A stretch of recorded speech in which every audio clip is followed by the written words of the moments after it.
people with diverse culture and highly cerebral minds who have a lot to say. And yes, we are talking. It is important we drive the right conversation that informs, inspires, influences thoughts and action. If we say there's beauty in our diversity, then let us embrace our diverse culture. We must continue to courageously be the voice of transformation as we are the hope for the future. Yesterday's conversations shape today. What are you saying to shape your tomorrow? We know you have a lot to say, and we are here to hear you. Are you ready to party right from the comfort of your TV screen? The Rundown's here to save the day. From freshly baked videos to the classics to the youngins and dope conversations, all in one chart.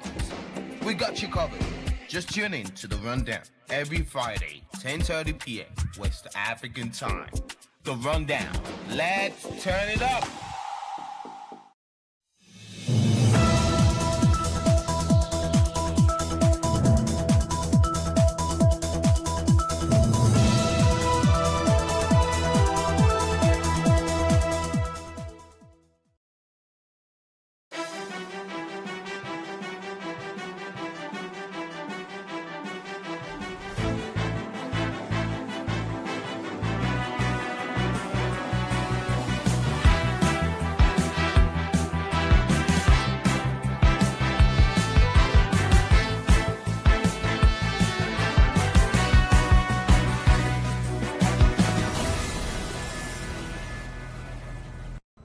Hello and welcome to What Are You Saying? Hashtag Ways, where we talk about topics in the news as it affects us all. I am Osayo Mesali, and today I'm joined by my amazing Monday tonics.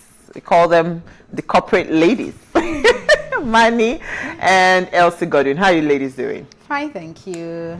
So who are we starting with? Let me start with Manny. How are you? I'm fine, thank you. How was your day?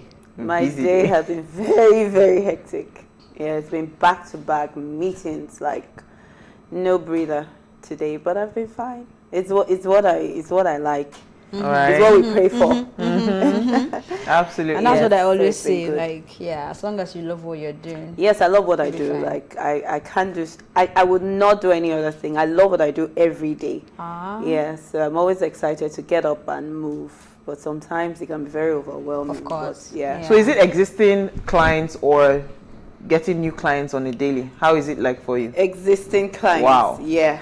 So that's what it's like. So on the days where we're free, then we can now think about going to get new clients. But right now we are occupied. You have to service the ones Yes. you have. Yes. Yeah. And so because it's the beginning of the year, a Exactly. lot of things have to So be set. a lot of things exactly have to just, Align. and hit the ground running. So we're doing everything. We're juggling. So that's what it looks like. It's like forever juggling stuff.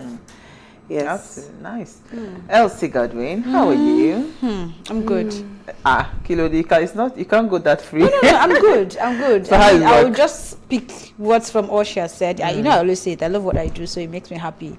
Work is hectic, but it doesn't feel like hectic. We launched a new campaign today. You have to speak everybody's language, communicate with everybody, but that's the fun. Okay, so we're talking communication today. Not Nigeria. I don't do Nigeria communication. I do corporate communication. Well, all join, all are communication. And here's what we found as today's quote. No one can whistle a symphony. It takes a whole orchestra to play it. This is from H.E. Lucock. Now, Helen Keller said, and I quote, "Alone we can do so little. Together we can do so much." Things change when everyone on the team is equally invested in the overall purpose and goal. You find yourself working faster, finding mistakes more easily, and innovating better. So ultimately you reach a point where you're certain each person on your team has your back, and both your job satisfaction and performance skyrockets. Now, is it possible to successfully build a new Nigeria and a better Nigeria? Akin Braithwaite is here to discuss leveraging the power of connection, collaboration, and communication for a new Nigeria. But first, we'll take a break to see what we found in the news.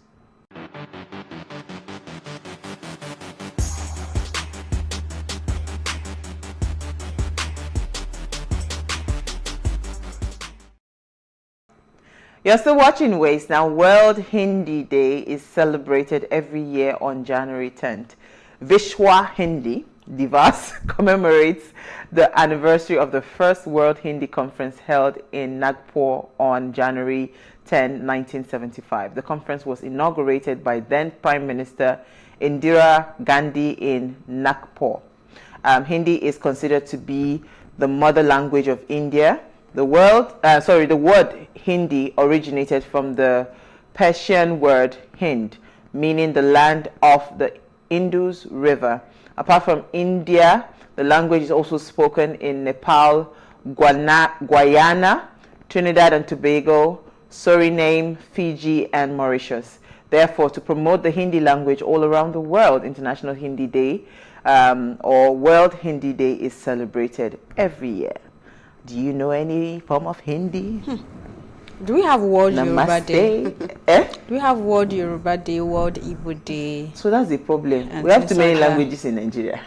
We can't celebrate one. We can just say World Nigerian Language Day, so everybody speak your language, because there are too many languages in Nigeria. There is a place where I mean, Yoruba is not only speaking in Nigeria. Yeah, it's not. I think Igbo as well, some version of it.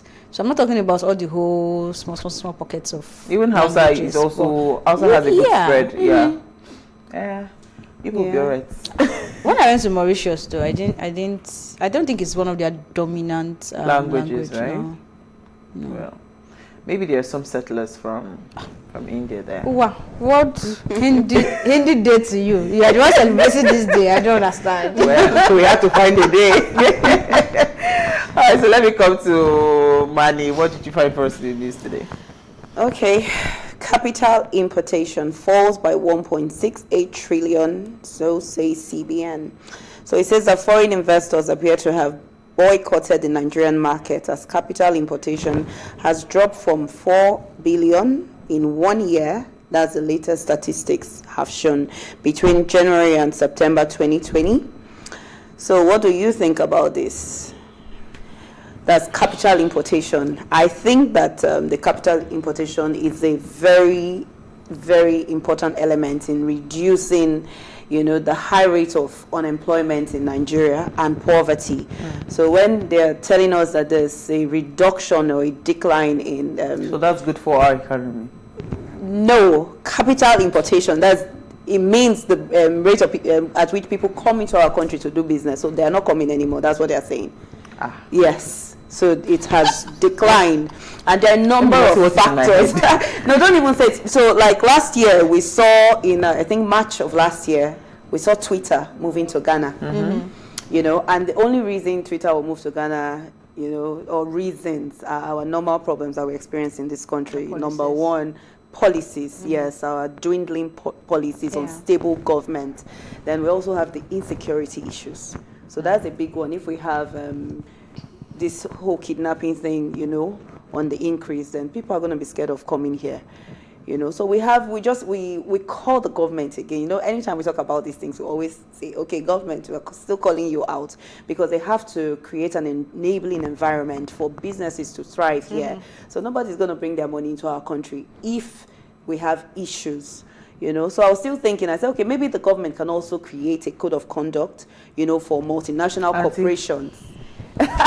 That would reduce the amount of profit that they are allowed to repatriate. So if they do that, then we have our foreign investment. You're even making it worse. Secure. Why? No. As it stands right now, you actually hit the nail on the head. It's the instability in a lot of policies that we have. So regardless of who is in power, if the investor understands that no matter what, I am secured. Yeah, the policies remain. It's not like there's going to be a change once there's a change in government. You don't even need to say you want to put a code that they should put a cap on. No, but that's what it is in some other countries. In some other countries they have got stabilized policies. You've not even stabilized the economy. You want to start putting a cap for people that are taking a large risk to come into. Yes, they're taking a large risk, but then again, they're doing business here and they're making money here. They're multiplying their investments. So what we're just saying is, if I come into your country, it's 2020, and I know that in 4 years' time, you are going to leave power and there's no security of my funds. Of course, by that 2023, maybe third quarter or fourth quarter, I'll start repatriating my funds. So I will not even bother coming if you put those caps. That's what I'm saying. If you put the cap, I will not come again. No, you will come. But at least you have benefited from me between 2020 to 2023. If government makes, how many businesses environment, you will come in the space of 3 to 5 years. Really. Well, that's another thing. Let's see your story. My story, please, I'm going back to my peaceful states. Buhari is visiting Ogun State on Thursday, so please don't say you did not hear. The Ogun State government on Sunday announced that President Muhammadu Buhari would undertake a one-day visit to Ogun State. He will be inaugurating some of the infrastructural projects executed by Governor Abiodun. And some of the projects mentioned or to be commissioned by the president as includes the 527 units low and medium Kobape housing scheme in Abeokuta and the 83 duplexes at King's Court Estate at Okemoson, Abeokuta. Please, if I don't pronounce it well, apologies. Another project is the Ijebu-Ode Majoda Ekpe Expressway. And they also emphasized that invited guests were expected or are expected to be seated by 9:30 a.m. at the city gates by the Shagamu interchange, observing COVID-19 protocols. So, Ogun State, brace up. They are coming to launch the houses. So that is traffic for them. That's what you are saying in other words. They can just sit down in their to rise above all these kinds of you know, they're like launching really housing scheme and duplexes. That's what they're coming to launch from the whole of Abuja. But yeah, that's the news. Kaduna State government, I don't even have anything to say. Kaduna State government directs public schools to migrate to a 4-day working week. So the Commissioner for Education, Mrs. Halima Lawal, gave the directives in Kaduna on Sunday in a notice for schools resumption against the 2021-2022 academic session. The news agency of Nigeria recalls that remember December 1st, I took that story. December 1st, 2021, Kaduna State had begun the 4-day working, whatever, and part of the reasons that they stated for this 4-day working, structure is they wanted more bonding, they wanted, to protect the well-being of their public servants, they wanted, their mental stability, they wanted work-life balance, to a part of, and they also wanted to help them to be a lot more productive. So when I saw this, I don't think I completely agree with them going by the 4-day plan when it comes to schools. Why is that? If it applies to work, why can't it apply to school? Because other schools in other states still have their 5-day run. I mean, this is the issue we are having with Lagos State government, where they are trying to twist the private schools to force them to tie into their own calendar. So already it means that most students in other states would be ahead of the Kaduna State, because losing one day of school, necessarily ahead. That's a loss. I think it also depends on how they can structure their learning and curriculum. I don't think school and the productivity that comes out of it is about the amount of time you spend in those 4 walls. In my think so? It depends on what the teachers are doing in the time that they have. You think so? Sometimes, yes. You think? Else you are talking because you are Madam Efficient. Somebody will just take this as an opportunity to just, relax, sleep and relax, because I get you. If I have 5 days spread, what I can do is take my 5-day workload, collapse it and divide it into 4 days and still have the same workload, but now I'm doing it in 4 days. Do you understand? So that's supposed to be the ideal thing. That's for diligent teachers. That's my point. So how many a day? 4 day, how do I call it now? Is it 4 working days or before working? I don't know. That we are getting towards, it's actually a global thing. I was reading something about it yesterday, right? But I don't even know how prepared we are, especially in terms of education, going by what you have said, because our curriculum is not even catering to the world standards. We are still talking of the gap in talent in every area of industries in the country. I know there's a lot of noise going on around tech, but when you talk about the curriculum fitting what the job space needs right now, we have not done enough in that area to ensure that the children that are coming out of this school graduating are up to standard. Then we are focusing on 4 days. It's actually, apart from what I said, work-life balance, family bonding, and all of that, they are actually supposed to go to the farm. Really? Okay. With all the insecurity in Private- our farmland. It has to be The done public properly, workers, though. eh? It has to be done properly. I don't think it should be, the schools should be included in this transaction. If you ask me, I think it's a I wrong. don't think it's a so. wrong I move. think it's not safe. Both of you just want your children not to be at home so that you can rest. No, but If you are in the house, your child will be at home with you. Moving on. my children are in boarding house. I'm just saying that it's not for me. I'm just saying that it doesn't make any sense because other states, right, the children are still going 5 days to class, right? So don't I don't know. It's Don't not, try it's not my to call. change what is already working. Okay. Oh. Don't fix Kaduna is what's a not state broken. of We'll take its a break. own. We're discussing collaboration and communication and connection for a better and a new Nigeria. And we have our guests. Stay with us. We'll be right back.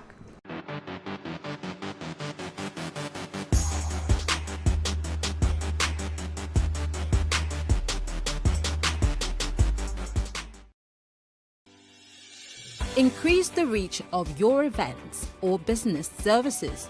To advertise on Plus TV Africa, please call 0906 000 5719 or 0909 040 8408 or send an email to marketing@plustvafrica.com. Plus TV Africa. Big stories live here.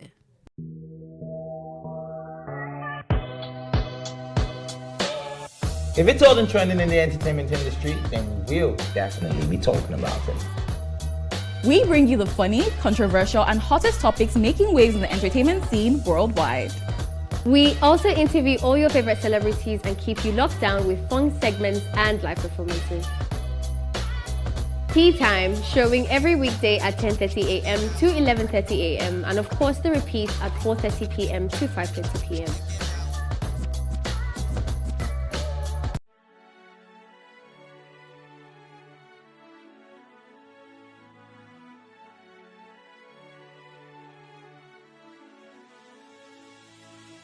It is engagement we need to have. Those who suffer miscarriages are never taken into account. Members of the National Assembly are also influence peddlers. You are sitting on Nigerians' money. From the barbing, I pay my rent. From the barbing, I send my children to school. A consultative engagement. No any tangible notification before they ban us. It's one thing for people to be at your back and the heat of the moment, and another thing for them to still be with you when push comes to shove. I will do everything to take Lagos out of the national grid.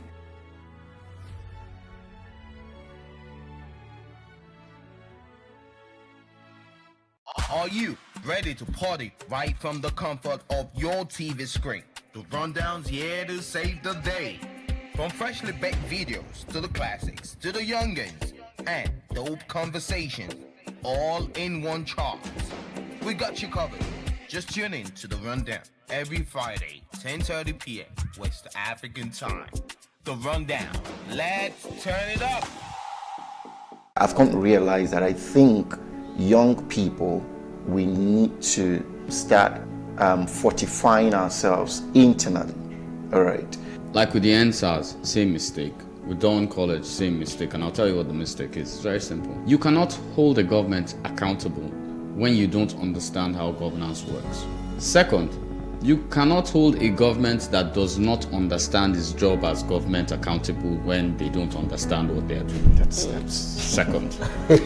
We just have to have an independent justice system to see through things like this, to hold government accountable. But how can you even have an independent justice system when your police is inside Ministry of Interior? I hope these politicians, they know that it's not in any, nobody has the destiny to always be great all the time. You have to work it out. If Nigeria fails, I'm sorry to say, sir, the black nation will not fail.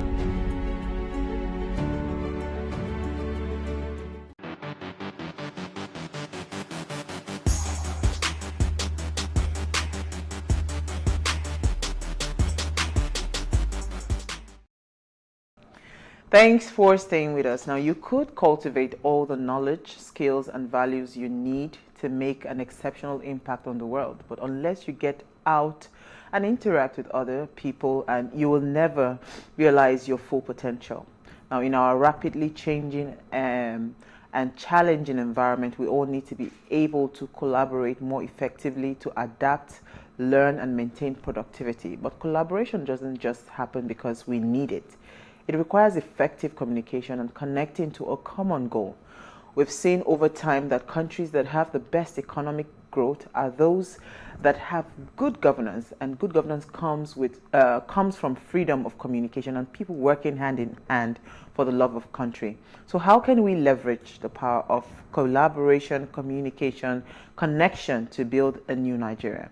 Now, please let us hear what you have to say. Remember, you can join the conversation. Send us an SMS or WhatsApp to 081-803-84663.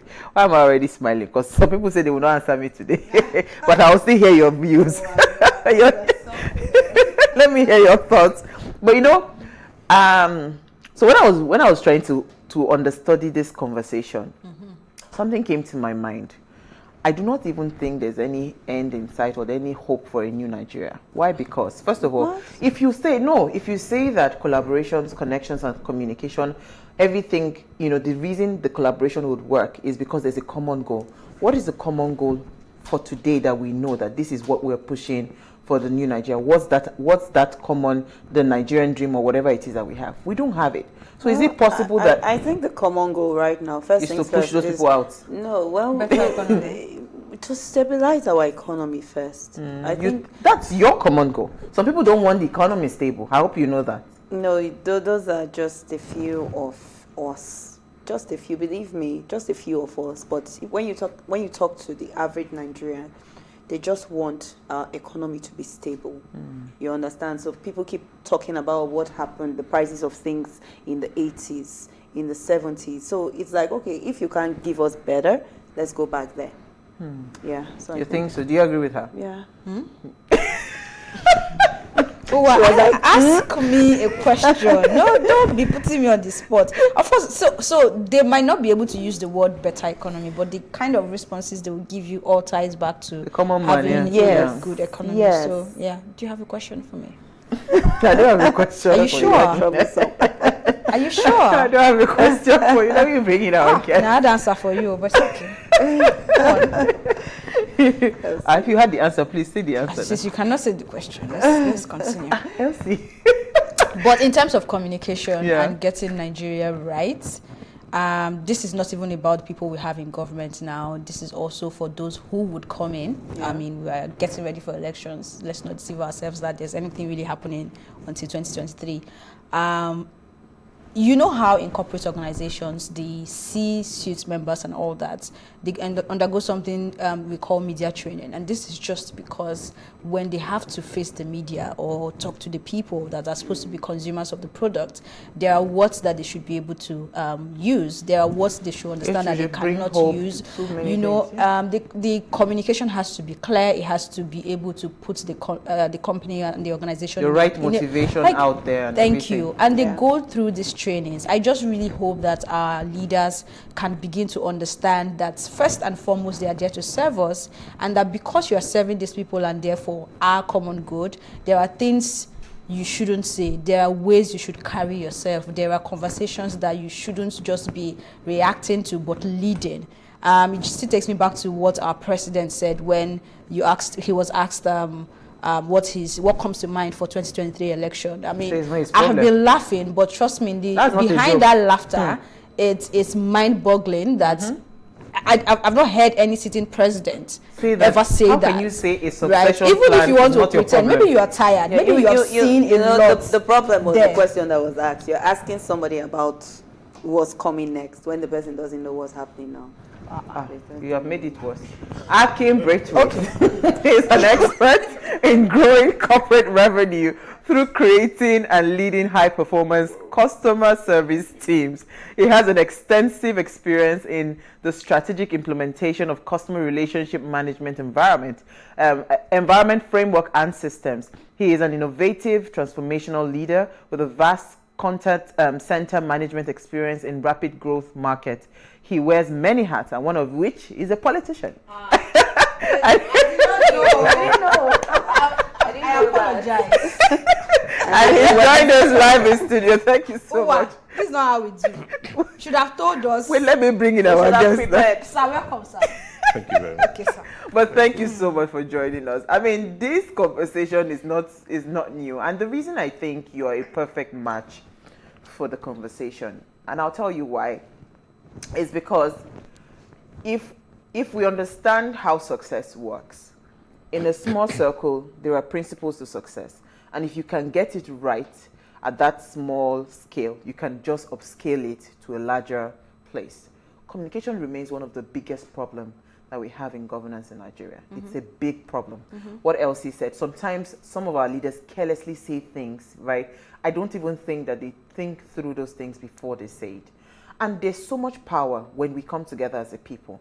The youth also, we have a big problem, right? Because the kind of narrative we're pushing out there, saying that we want to get rid of the old people, let them, their time they've expired and all of that, that is also very wrong, because upon the, your agenda is dead on arrival, because these people already, because it seems like they know your mission, so they put a barricade, they make sure that anything that would smell that success to what that your goal is would not even see the light of day. Do you understand? Yeah. So, what are we getting right in terms of, I don't think we're getting anything right, but what should we be looking out for? Because we're not getting anything right in terms of harnessing, because there's so much power in coming together, and there's so much power in communicating and connecting with the right sources to be able to build. We all agree that we need a new Nigeria, but as I mentioned earlier, we don't have that goal yet. We don't have a clear written down goal that this is our mission and this is how we want to go about it. So what are we doing, or what should we be doing to get this thing right if we're looking for a new Nigeria? Thank you very much, and thank you for having me, in your midst. I think women are taking over, actually, because everywhere I look, women are driving the agenda. Thank you. I think Nigerians all want communication. We want to communicate. We're a very communicative, type of people. And back in 2001, you guys were too young then, when the GSM was introduced to Nigeria. I was a university. There you go. You were quite young. I don't even think you were able to acquire a mobile phone. My mother got one from I had one. How much was it? It was very well, my expensive. SIM card was about 20K. Yeah, mine was 40K. There you go. Now, those were the days when people were lining up the street just to get, a communications gadget, to get a SIM. And it just kind of showed those who wanted to come and invest thought that there was no market, in Nigeria. In fact, they felt that maybe there might be 1 million subscribers in about 10 years, And I remember working in one particular outlet because I was one of the pioneers in those days, and they actually broke down the door, to get in so that they could actually purchase this. Now, I think the United Nations has made data access a human right, okay? So you shut off all the communications gadgets in Nigeria today, and you'll see that there's going to be a riot, an almighty riot. So the one thing that actually connects us, is communications, right? Now, when you talk about, so we've actually got that right. When communications was opened up in the space, and then different players were allowed to come in the private sector, we have gotten the private sector right in Nigeria. I mean, I remember growing up and there was only one TV station. Here we are in Pulse TV, and there are different others, coming about. I think that's right. We're also allowing people to express themselves. So I think the fact that people can curse and abuse and what have you and all that is a wonderful thing, because if you vent it all up inside you and you're going to bring it out, it could be very explosive. So I think we've got that right. I think the fact that there's a plethora of media organizations, media houses, allows Nigerians to talk. So let's have our say. Okay, so Nigerians definitely want that. We're getting that very right. I'm a passionate lover of Nigeria. I'm a proud Nigerian, but I would consider that I'm a humble individual. But I love Nigeria. Nigeria has beautiful women, like you guys. So it's a wonderful space. It's a wonderful entity. No expatriate that I know that has come to Nigeria, worked in Nigeria, hasn't had fantastic things to say about this place. So I don't think we should diss it. I think Nigeria is a wonderful place, and we're getting a lot right. Yeah. So what are the things you're getting wrong? Because I am in love with Nigeria as well. I love Nigeria. And I'm chanting and hoping that Nigeria will get to where we want it to be, right? But to get to that point, we also need to understand where our problems lie and begin to find solutions. So if you're going to access it based on, I mean, your level of experience and all you have said, what would you say we are getting wrong, rather, as a people, and of course, from up above them? Well, you described me as a politician. I describe myself better as a societician. Okay. Yes, and I have a political ideology called societism. And it has to do with the idea of recognizing that society is made up of different clusters. You know, you have the microcosms of society, and therefore you can't treat society as one blob, all right? You've got to be able to take the time to understand the different elements of society. So if you say the youth, there is no amorphous group called the youth, you know. Within this age band of, 13, all the way up, you've got teenagers, right up to 19, there's teenagers. They've got different aspects and different ways of looking at life. So that's one thing we haven't gotten right. We haven't gotten a proper census, that enables us to actually understand in terms of the quantum of who we have. We don't really know the population. So that's one wrong thing already. And people have gotten the wrong idea around population because you're using it to kind of manipulate things and whatever. But what's wrong is that you can't plan if you don't have the right numbers, So that's definitely one thing wrong. Democracy is also, in my definition, in my societal definition, government by eligible members of the population through elected representatives. Okay, I'll take that again. Government through eligible members of the population through elected representatives. So all of us who are eligible should be managing government through proxies, all right, who are a thing. So you get it wrong when you don't care who your proxy is. And let's say you don't even care who your proxy is. So you're allowed to make mistakes, okay? So you made a mistake, the wrong person got in. Then you have every right to take that person out of the equation, and then you put somebody else in. And that's the beauty about democracy. So we've also gotten that wrong by collectively not participating in it and saying, well, let somebody else fix it. So Nigerians truly are described as people who love to have a good time. And whilst that's a wonderful thing, it's also to our detriment. Because we, by Thursday, Friday, we're preparing for let the good times roll. Saturday, we're in full good time mode. So when you offend us, we really just declutter ourselves and our minds by going to have a good time. So the good time is part of the problem. It's a problem. A good time is a problem. Because there's that conversation that when you push the goats to the wall, they say if you push Nigerians to the wall, instead of turning around like the goats to attack, we bore a hole into the and we keep going. Yes, I mean you've never heard that. No, I've heard that. But let me come to you, Manny. Yes, so I would like to add to the question that Elsie asked. Elsie asked you what all the things that we were doing wrong. But you said something before she asked her question. You talked about the thing that we're getting a few things right. What are the things that we're getting right? The private sector is right. I mean, today, there are over 200 fintechs in Nigeria, and these fintechs are about people. And I'm talking about in the Nigerian space. I wouldn't be doing what I'm doing today in the space that I'm playing, which is cloud telephony, if there wasn't that kind of opportunity and the talent wasn't there, to be able to do it. So all the way from the early days of when the telecoms came in, that explosion of the ability to, and then it really empowered so many industries to operate. You can't operate as we do today without having a fantastic and buoyant telecoms. But I want to ask a question because you seem to be forgetting something. Yeah. that one government policy can mess up this entire structure that you say that we have gotten right. Case in point, Twitter. A wrong tweet gone bad that was deleted, and all of a sudden, we celebrated 1 year, right? It's not up to a year yet. Well, we're almost a year of the ban. This is supposed to be a communication platform.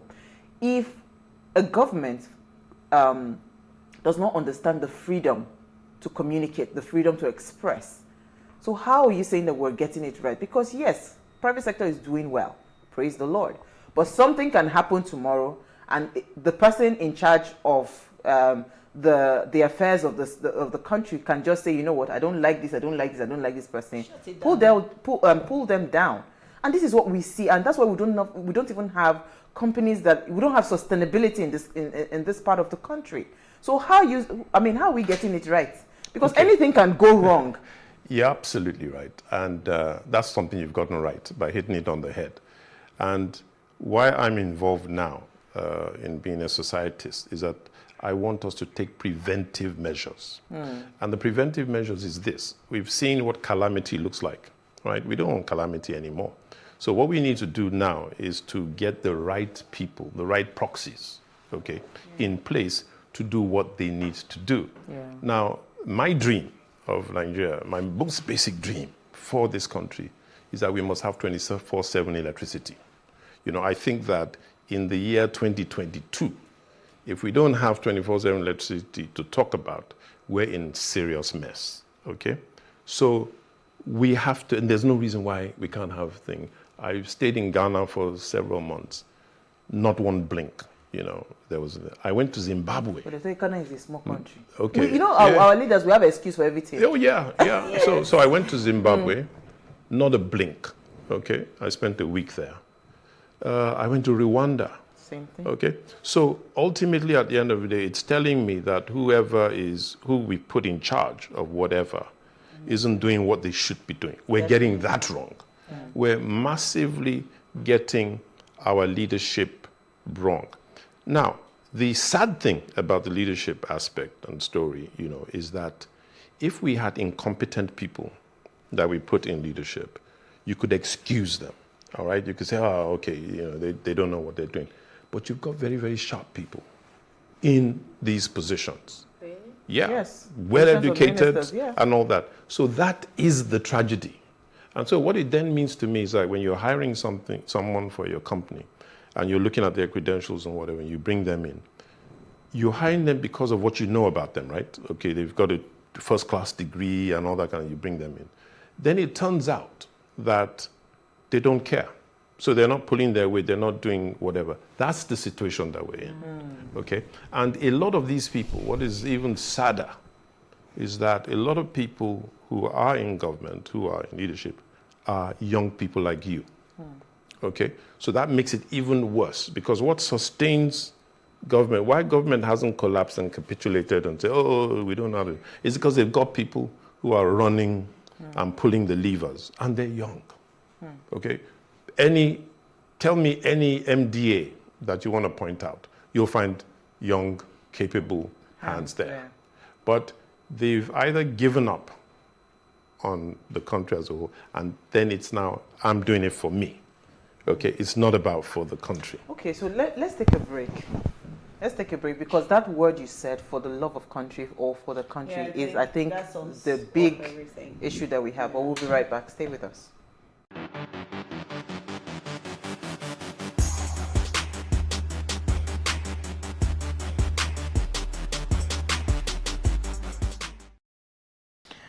All right, thanks for staying with us. Now, if you just tuned in, we're having an amazing chat with Akin Braithwaite on leveraging the power of connection, collaboration, and communication for a new Nigeria.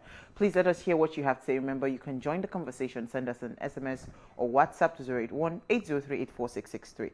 So I like that part where you said that they do not have that love for country. So... Now you're talking about, what did you call them? Proxies, right? Yeah. I believe now I know that it's not just enough for you to own a PVC.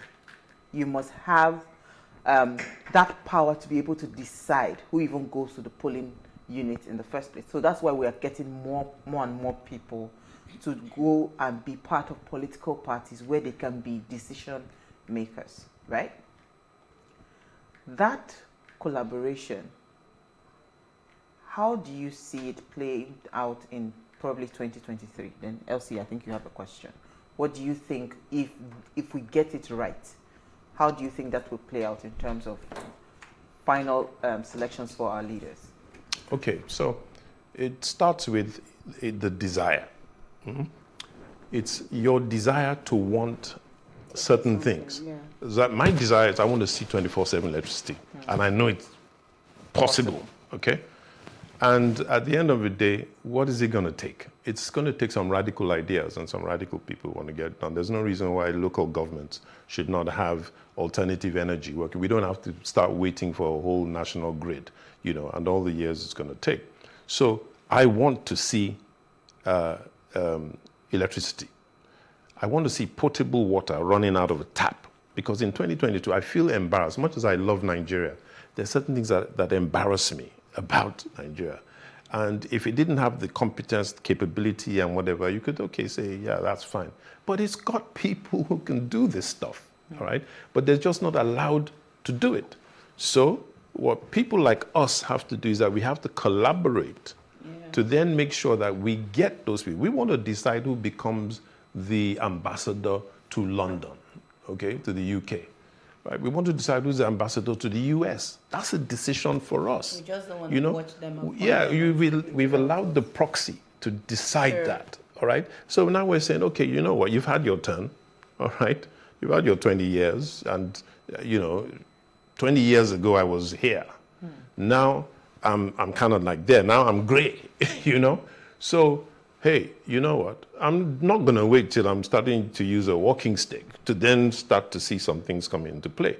So people have to sort of like now get with it, right? And know what time it is. That, look, you know, all the jokes and whatever that we've been playing around with, it's now time to say, hey, who gets to decide who's the Minister of Energy? All right? Who's the Minister of Petroleum? And you're talking petroleum. You know, 8 years from now, the UK is no longer going to be selling petrol cars. Fossil fuels are going out. Yeah. Right? They're bringing driverless cars into the world, for goodness sake. So Nigeria is going to be a dumping ground for cars that are, you know, petrol fired and what have you. Then what happens to all our petrol stations and all the guys? So yeah, so we want to put proxies who are going to be thinking, right? Future. Because the idea behind having a proxy and a representatives, please, you go and do the thinking for me. All right? I've seen your credentials and then whatever. I know you can do it. Therefore, please go there, do the thinking, and make it happen. So we don't have a choice anymore. And when you talk about people going into all these political parties and whatever, I wouldn't give that advice.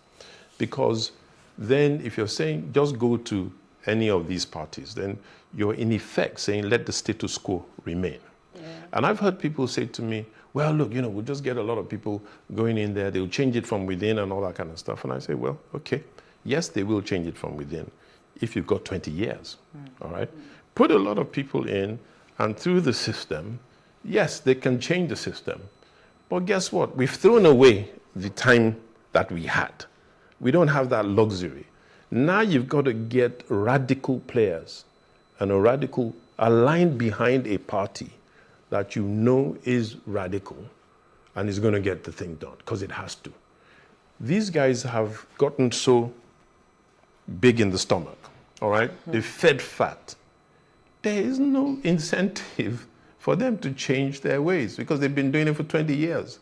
You're going to tell someone who's lived a certain way, 20, and it's paid him, is riding Rolls Royces and all that, oh, guess what? Now it's time to change. Do it a better way. Yeah. Right? No. Then they were deceiving ourselves. I like what you say, how we have to just be radical about it, you know. I also believe that when you go in, you can change it from within. You can actually change it from within, but changing it, you know, from the outside is kind of difficult, especially if we are speaking different languages. We're talking about communication now.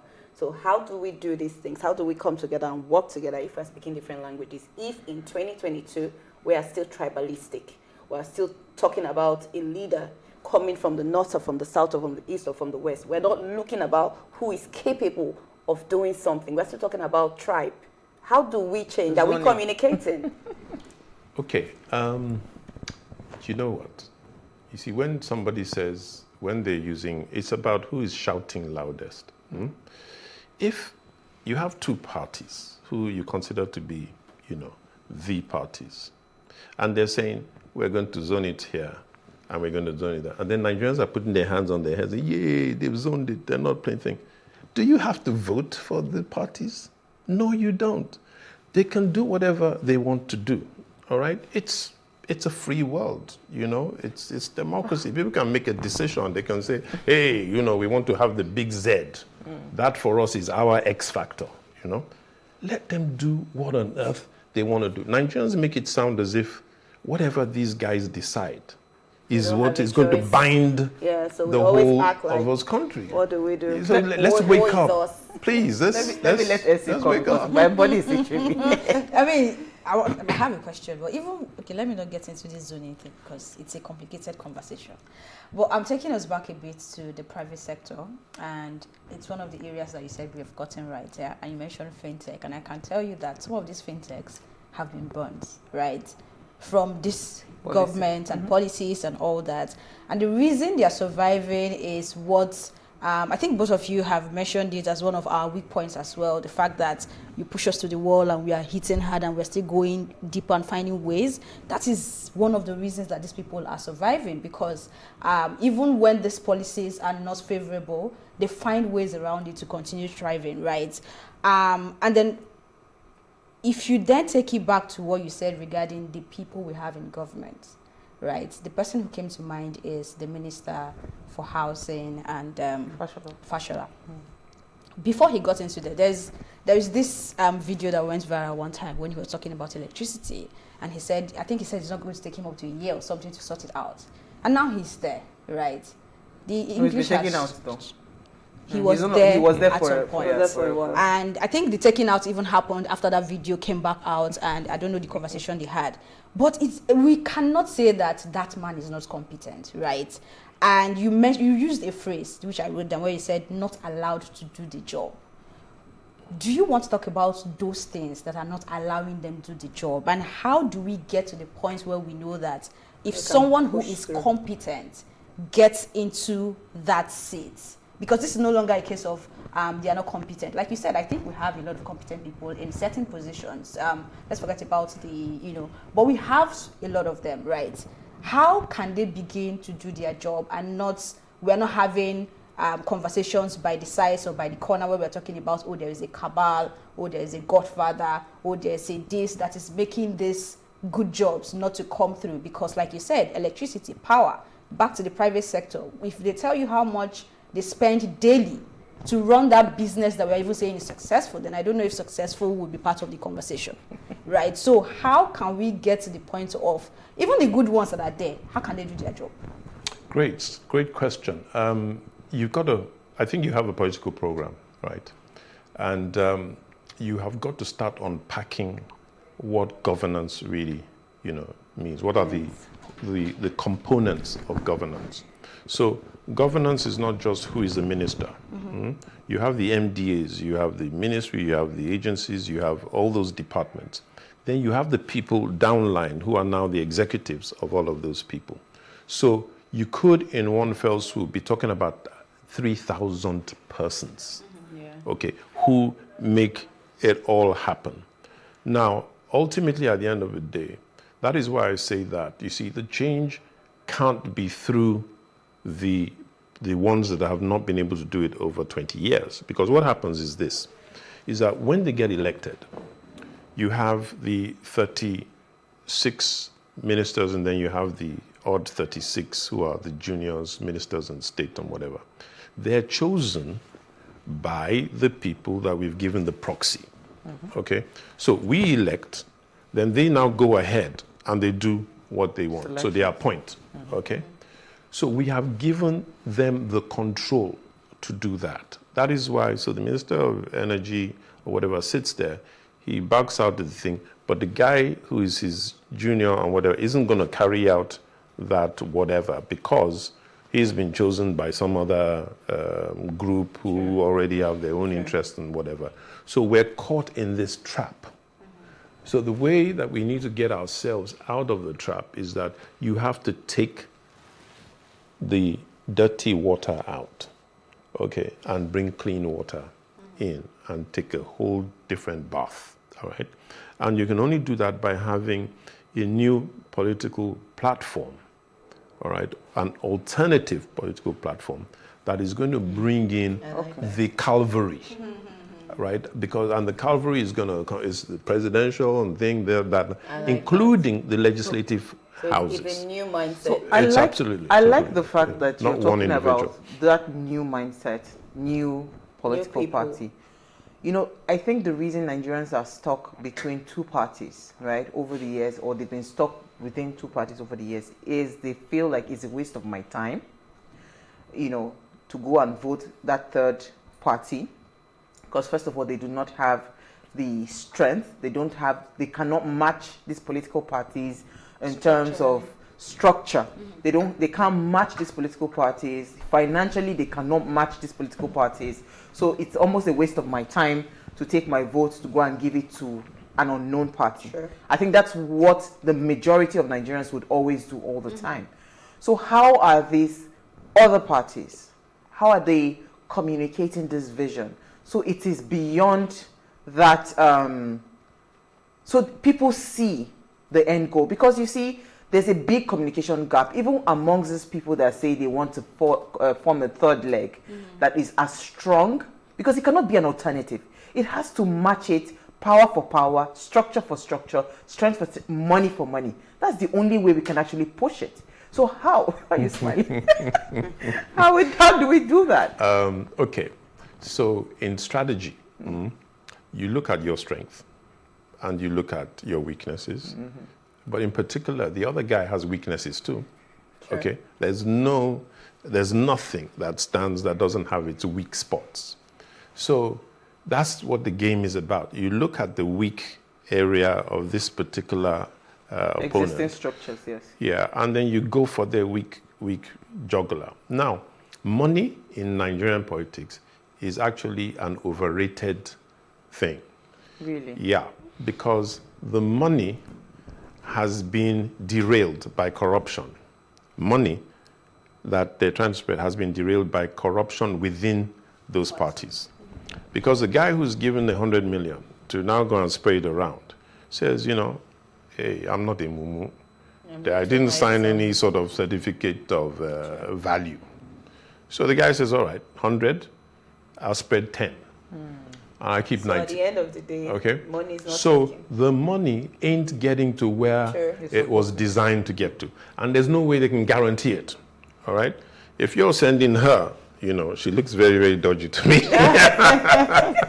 And you say, hey, look, yes, make sure that we spread it. She tells you, look, you know, we have to mobilize. You know, they use this term, mobilize, all the thing.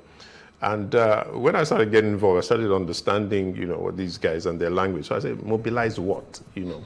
Can you kind of break the budget down for me? You know, how exactly do you want to spread this, whatever it is? And it's all baloney, okay? So at the end of the day, what now happens is that when you look at the statistics and data, and you guys in the media, you know how important data is. When you start unpacking the data, Lagos State in the last elections, 2019, was just 19% of registered voters that voted. Yeah. And very, that 19%, conventional wisdom has it that it's even an inflated number. All right? Padded, this and that, whatever, and all that. So it could be probably 10%. Absolutely. So what happened to the money? All right? Either those who got some of the money decided, hey, I'm pocketing this in, but there's no way I'm going to vote for you guys. All right? So that money went straight into the bucket and didn't have any effect. The money didn't get to, you know, wherever it was meant to get to. And some people who don't even like them. All right? So we know from statistics that only about 33% of the whole country of registered voters. Right? So you've got a majority out there, So sort how of do saying, we yeah. communicate So it is. that So vision? yes, they have the money, which to a large extent has been stolen, but that money is not going to have the impact So don't be scared by the money, all right? So the money is not doing whatever they think it is. It's not about the money. The structures that they're talking about are, again, a myth. Because when you're talking structure, you're talking about people, human beings. If they really genuinely had the structure and people really truly loved them, they'd be showing it in the voting. If you have structure, then why are you fraudulently garnering the votes? So that tells all of us that are watching that these guys don't have the structure. It's all a rent-a-crowd. So you see crowds at the stadium and you think it's them. So they've lied to us. They've successfully passed that narrative that they have it all put together. Yes, they fooled us, you know. But guess what? Now suddenly we're waking up. You know, now suddenly we have social media. Now, you know, people who are really able to, in fact, some of them too are telling us, don't mind them. This is what's happened. This is how we did this and we did that. So, and if you look at INEC, it seems to me that they've lost control of INEC. Because at the end of the day, some of the stuff that's come out in this, in the new Electoral Act proposed, that's been passed, it's radical stuff. Radical. It will create stuff. A lot of change. Yeah. And clean up some radical of the systems. Stuff, you know, and a number of those guys are not happy. Like, what? I'm sure they're calling the guy and say, "Are you crazy? You know, why did you put this in there?" Oh my goodness, we have run out of time. We have to bring you back. Yes, so please, I hope you come back. But the truth is, I like what I'm hearing. And I hope that I have a lot of questions from what I'm hearing. Yes, honestly. And I'm hoping that, because this is not just a conversation, it's actually to wake up the people that are sleeping. It's to wake a lot of young people. They must be woke. Yes, we have to. All that when you're speaking woke on social media, you're not woke yet until you understand what he's saying. But thank you so much, Akin Braithwaite. We had a fantastic conversation. Thank you, ladies. Thank you, Manny. Thank you, Elsie. Thank you. And may I just say that I'd like to invite all of you to the African Democratic Congress, which is a radical platform, and we're going to change this country. So we would look at your document and see if it aligns with our our vision. But you know what, before we go, Penny Tree in partnership with Waze, remember we talked to you last year a lot about how we want to empower young people. So in partnership with Waze, we'll be reserving 20 slots for something that they call the Penn Exclusive Associate Program. So it's all for you to sign up. All you need to do is just mention that you watched it on Waze and sign up and stand a chance to win, I think about 200,000, over 200,000 naira. I mean, we need all the money we can gather, you know. So this is in partnership with Waze. And also today is one of our anchors, our 13th anniversary, Noma Efanga. They can pull up a picture quickly. So we just want to say happy anniversary, to Noma Efanga and Efanga, my friend. All right, so do ensure you follow us at PlusTvAfrica. You can interact with us further, drop a comment, and more importantly, follow all our social media engagement, because there are so many things we say or we do on social media that we don't say on TV. So follow all our social media engagement and invite your family and friends to watch. He just mentioned the party. It would be wise for you to go and Google, right? African Democratic Congress. African Democratic Congress. Go and Google. We have to start looking for the right platforms where we can support and pull in all the weight we need to muster for a new Nigeria. So if you missed today's quote, here it is again. No one can whistle a symphony. It takes a whole orchestra to play it. It's very, very powerful. For you to have a beautiful song, it's teamwork. We'll see you guys tomorrow at 8 p.m. as we bring another great conversation to your screen. Enjoy.